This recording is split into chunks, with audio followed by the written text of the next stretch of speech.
আল্লাহর কসম করে বলি, আমি যখন ইমানদার, আমি যখন মুমিন, আমি কখনো কুফরকে বরদাস্ত করতে পারি না, আমি কখনো বাতিল বরদাস্ত করতে পারি না।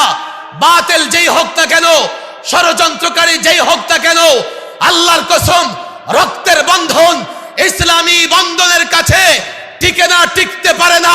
আত্মীয়তার বন্ধন ইসলামের বন্ধনের কাছে, আল্লাহর রাসূলের মহব্বতের কাছে টিকতে পারে না। বাতিল পরিষ্কার বলছে, তোমার পরিচয় যাই হোক না কেন, রব্বে কাবার কসম, হকের মোকাবেলায় যখন আসো, লড়াই করতে এক পা পিছপা হবো না। কায়েমি স্বার্থবাদীদের বলি, বস্তু পূজারীদের বলি, ফেরাউন নমরুদের খাতায় নাম লেখাবার চেষ্টা করবে না।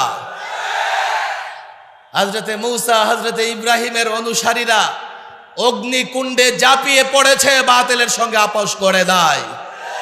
হযরতে মূসা নদীতে ঝাঁপিয়ে পড়েছে, বাতিলের সঙ্গে আপোষ করে নাই। রব্বে কাবার কসম, জিন্দানখানা তো দূরের কথা, জ্বলন্ত আগুনে নিক্ষিপ্ত হলেও বাতিলের সঙ্গে আপোষ হতে পারে না।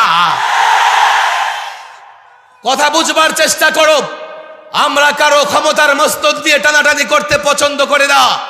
আমাদের বক্তৃতা স্পষ্ট, একত্ববাদের কথা বলি, রিসালাতের কথা বলি, কোরআন সুন্নাহর কথা বলি।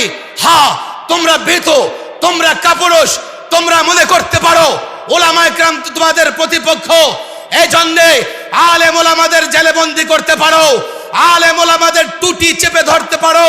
মনে রেখো, অতি মাত্রায় ভীতু হলে তোমরা তোমাদের শেষ রক্ষা করতে পারবে না। আমরা আমাদের বক্তৃতা স্পষ্ট, ইত্তেফাকুল মাদারিস আল কওমিয়ার বক্তব্য স্পষ্ট।